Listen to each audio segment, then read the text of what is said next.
아직은 너무 이르다. 미니멈 3개월은 일해 봐야 되거든요. 근데 주도적으로 하는 업무라기보다는 나 여기서 못하겠어 하게 되면 작은 경력만 쌓게 되는 거야. 이럴 때는 좀 단순하게 생각하는 게 좋거든요.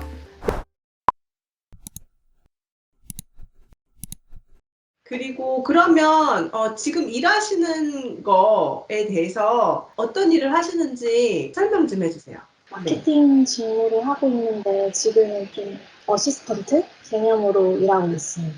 자, 그러면 2주 정도 되셨잖아요. 아직은 짧은 기간이고 오랫동안 준비해서 취업이 되셨단 말이에요. 그거에 대한 만족도는 어떠세요? 좋은 거 반? 아직 2주밖에 안 됐으니까 방향성이 맞나 반? 반반인 것 같아요. 제가 이 질문을 드린 이유가 뭐냐. 며칠 지났을 때, 잘 모르겠어요. 이 회사가 맞는지 잘 모르겠어요. 이렇게 말씀하셨단 네. 말이에요. 그래서 제가, 아직은 너무 이르다.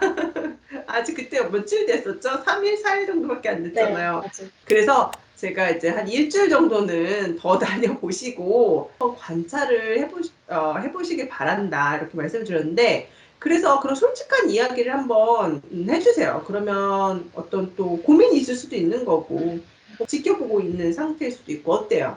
여기 지켜보고 있는 상태인데 제가 관련 경력이 있긴 한데 지금 어시스턴트로 들어가니까 조금 주도적으로 하는 업무라기보다는 제가 이제 약간 보조 개념으로 일하다 보니까 이게 맞나 싶기도 한데 또 외국계라는 그 기업 안에서의 업무 절차 과정을 또 배우니까 이것도 배워야 될 것 같은데 이런 생각이 좀 반반 드는 것 같아요.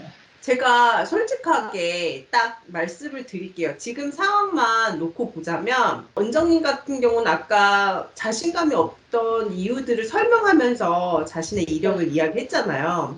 근데 이제 회사 입장에서 지금 막 신입사원이 들어왔는데 경력이 조금씩 몇 회사에 있어요. 그래서 이 사람은 괜찮아서 뽑았지만 아직 검증 단계가 완성된 건 아니에요.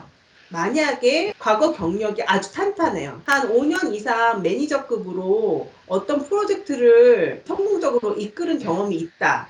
그거를 이력서와 면접에서 모든 거를 보여주었다라고 하면 입사를 하고 나서 바로 이런 우리가 그 프로젝트들을 계획하고 있다. 혹은 이런 우리가 문제를 갖고 있는데 이걸 해결해 줄 수가 있느냐. 그냥 이렇게 시작을 할 수가 있어요.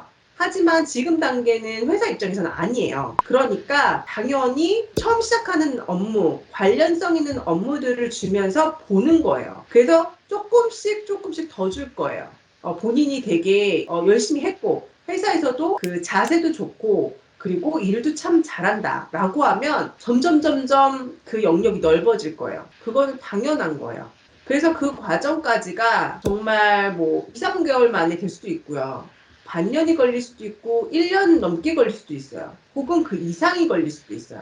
이거는 또 개인 차이가 있고 회사 차이, 업무 차이 너무너무 다양하겠죠. 그렇기 때문에 이 기간을 넘기지 못하고 내가 기대한 건 나 이 정도 일을 해야 되는데 이런 일뿐이 안 시켜. 나 여기서 못하겠어. 하게 되면 또 작은 경력만 쌓게 되는 거예요.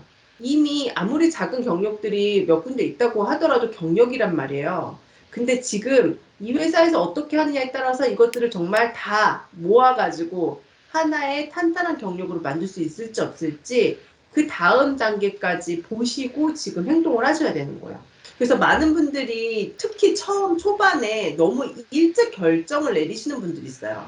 미니멈 3개월은 일해 봐야 되거든요. 근데 만약에 이게 사람과 관련된 부분이다. 그러니까 예를 들어서 나랑 뭐가 너무 안 맞는다든지 나를 뭐 괴롭힌다든지 뭐 성격 뭐 이런 거 있잖아요. 이런 거의 문제라면은 사실 빨리 나와도 괜찮아요. 왜냐면 그거는 고치기가 너무너무 힘들거든요.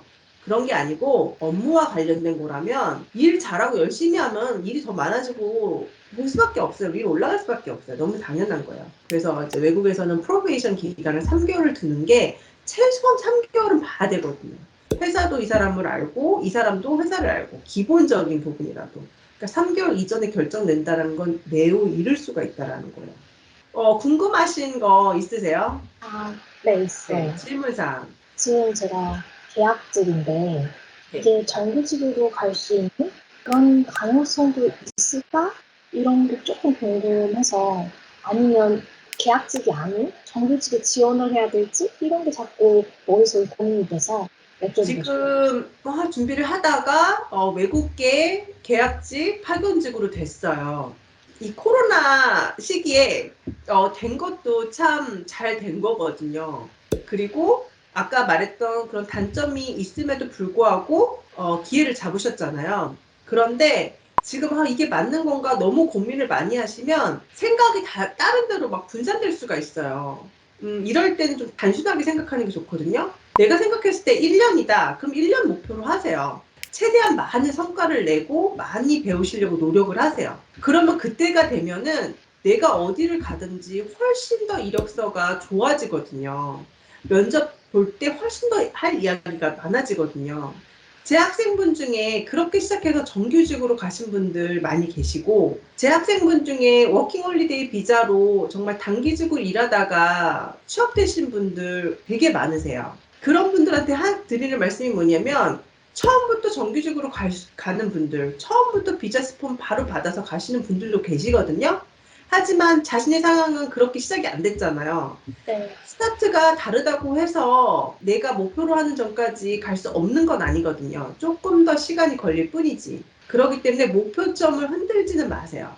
그런데 지금 상황에서 내가 아직 정규직이 아니니까 이런 거에 포커스를 맞추면 이렇게 힘이 덜 나요. 근데 절대 그럴 이유가 없거든요. 그렇기 때문에 포커스를 지금 단계에서는 내가 커리어를 탄탄하게 쌓는 거에 맞추세요. 나중에 내가 다른 곳으로 이직을 할 때는 혹은 이 회사에서 정규직으로 될 때는 내가 그동안 한 일에 대한 걸 본단 말이에요. 내가 정말 1년 후에 정규직으로 채용이 안 됐어요. 그래도 딴 데 가면 되잖아요. 왜냐면 나는 이 분야에서 이 일을 확실하게 할 수 있다라는 자신감이 생기고 실력을 쌓았고 그렇게 커리어를 늘렸기 때문에 그때는 지금보다 훨씬 더 자신감이 생길 수 있어요. 그러니까 꼭 여기만 이렇게 안 해도 되는 거죠. 그때는 내가 선택할 수 있는 자리에 쓰게끔 그거를 목표로 하는 거예요. 고민을 줄이시고 생각을 좀 줄이시고 한 방향을 목표를 나의 커리어를 더 탄탄하게 만든다는 거에 목표를 두세요.